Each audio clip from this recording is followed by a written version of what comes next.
ایران میں مہنگائی کے خلاف مظاہرے، ٹرمپ کی ایک بار پھر ایران کو کارروائی کی دھمکی۔ ایران آزادی کی طرف دیکھ رہا ہے جو شاید اس سے پہلے کبھی نہیں ہوا۔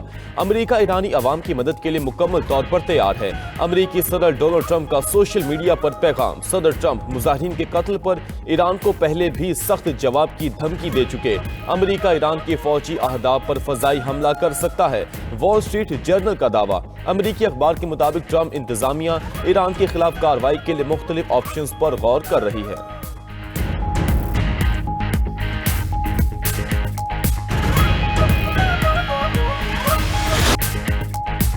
ایران میں پرتشدد مظاہرے 15ویں روز میں داخل۔ تہران، تبریز، اصفہان، مشہد اور کرمان سمیت 100 سے زائد شہروں میں احتجاج۔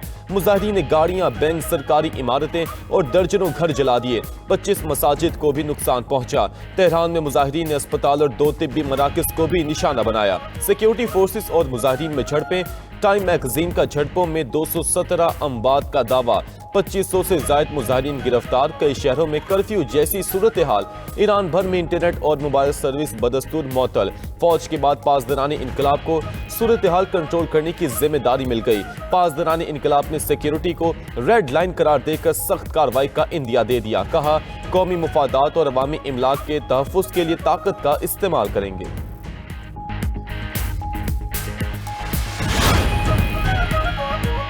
یورپی یونین نے بھی ایران کے مظاہرین کی حمایت کر دی۔ سربراہ یورپی یونین ارسولا وان ڈر لائن کا کہنا ہے کہ ایرانی عوام آزادی سے زندگی گزارنے کا مطالبہ کر رہے ہیں۔ یورپ اپنے حق کے لیے کھڑے ہونے والے مظاہرین کے ساتھ ہے اور پرتشدد کریک ڈاؤن کی مذمت کرتا ہے۔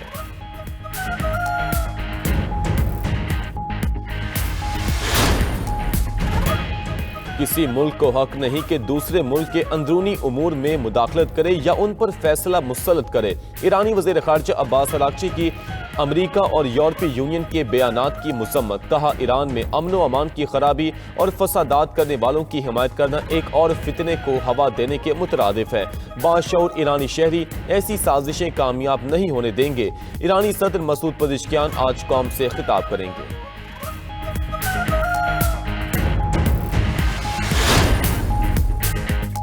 ایران میں موجود پاکستانی شہری سفارت خانے اور قونصل خانوں سے رابطے میں رہیں۔ وزارت خارجہ نے تہران، زاہدان اور مشہد میں ہنگامی رابطہ نمبرز جاری کر دیے۔ ترجمان دفتر خارجہ کی شہریوں کو حالات بہتر ہونے تک ایران کا سفر مؤخر رکھنے کی ہدایت۔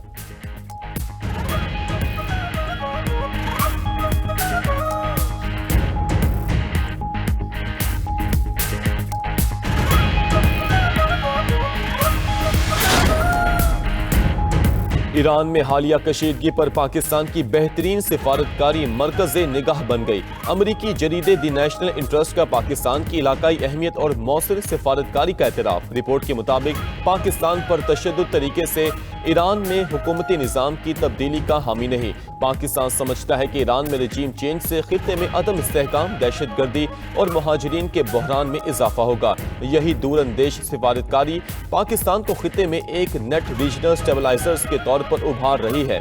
رپورٹ کے مطابق ایران کے ساتھ وینزویلا جیسا رویہ نہ صرف ناکام ہوگا، جنوبی ایشیا میں خطرناک کثیر الجہتی بحران کو بھی جنم دے سکتا ہے۔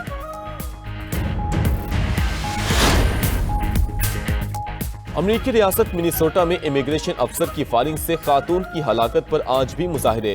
منیاپولس میں ہزاروں افراد کا فائرنگ کے مقام پر ٹرمپ انتظامیہ کے خلاف احتجاج۔ مظاہرین کا امیگریشن افسروں کو واپس بلانے کا مطالبہ۔ امریکی شہر منیاپولس میں 7 جنوری کو ICE افسر نے خاتون کو گولی مار کر قتل کر دیا تھا۔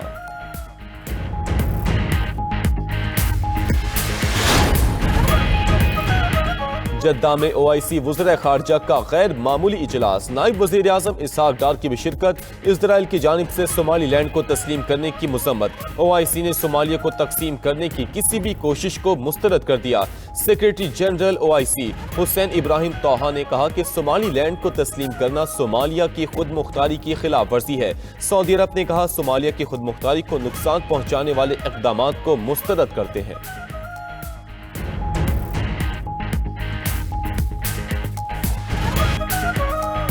اسلامی دنیا اب 100 سالہ نیند سے بیدار ہو چکی ہے اور اپنی مشترکہ طاقت کو پہچان رہی ہے۔ ترکیہ کے وزیر خارجہ حقان فیدان نے مسلم ممالک کا اتحاد وقت کی سب سے بڑی ضرورت قرار دے دیا۔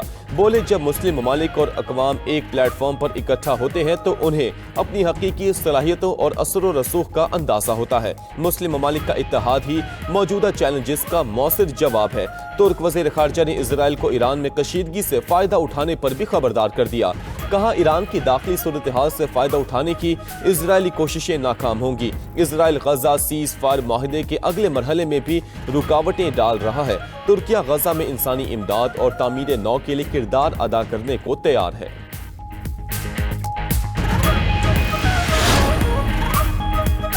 ملک کے مختلف علاقوں میں دھند کے ڈیرے، کئی مقامات پر موٹر ویز کو بند کر دیا گیا۔ موٹر وے M1 پر پشاور سے رشکئی تک ٹریفک معطل، M2 لاہور سے کوٹ مومن اور M3 پر فیض پور سے رجانہ تک گاڑیوں کا داخلہ ممنوع۔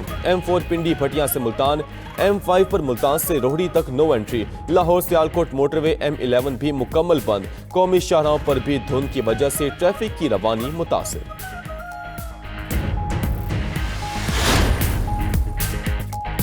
خیبر پختونخوا کے عوام مسائل کا مکمل ادراک ہے، اپنے دائرہ اختیار کے تحت عوامی مسائل کے حل کے لیے اقدامات کر رہے ہیں۔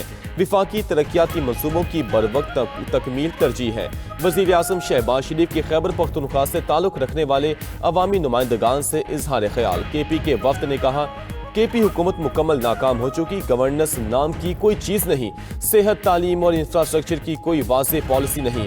ادھر وزیر اعظم نے راولپنڈی اور اسلام آباد کی پانی کی ضروریات پوری کرنے کے لیے چرا ڈیم منصوبے کی منظوری دے دی۔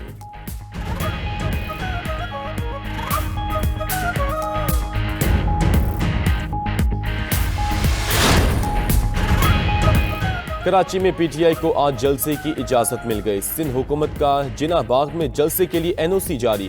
PTI کا تاخیر سے اجازت ملنے پر جناح باغ میں جلسہ کرنے سے انکار۔ صدر PTI سندھ حلیم عادل شیخ کا کہنا ہے کہ شام 5 بجے تک اجازت نامے کا انتظار کیا، اب جناح باغ نہیں مزار قائد کے گیٹ کے سامنے جلسہ ہوگا۔ وزیر داخلہ سندھ ضیاء النجار نے رد عمل دیا کہ PTI کو سڑک پر جلسہ کرنے کی اجازت نہیں، ایسا ہوا تو حکومت سخت ایکشن لے گی۔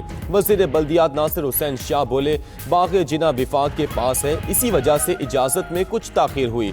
PTI کو باغ جناح میں ہی جلسہ کرنا ہوگا، جو بھی سپورٹ چاہیے ہم دیں گے۔ PTI چاہے تو جلسہ ایک دن آگے بڑھا دے۔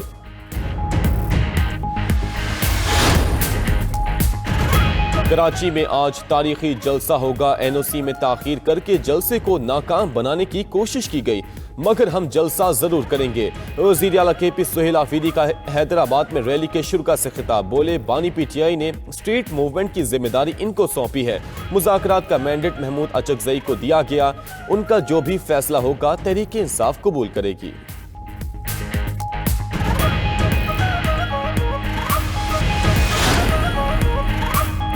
تحریک انصاف سے مذاکرات جن کا کام ہے وہی کریں گے، میرا جو کام ہے وہ کروں گا۔ امن و امان کی صورتحال خراب ہوئی تو قانون کے تحت نمٹیں گے، اب تو ان سے نمٹنے کی کافی پریکٹس ہو گئی ہے۔ وزیر داخلہ محسن نقوی کی میڈیا سے گفتگو، وزیر اطلاعات عطا تارڑ بولے تحریک تحفظ آئین پاکستان میں تانگے کی سواریاں ہیں، اس سے زیادہ کچھ نہیں۔ پاکستان ڈیفالٹ کے دہانے سے نکل کر معاشی ترقی کی طرف بڑھ رہا ہے۔ 2026 مزید کامیابیوں کا سال ہوگا۔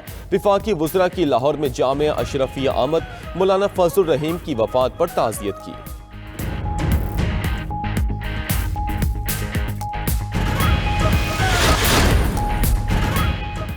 امریکی صدر کا وینزویلا کے اثاثوں کو عدالتی دعووں سے استثناء دینے کا اعلان، ٹرمپ نے ایگزیکٹو آرڈر پر دستخط کر دیے۔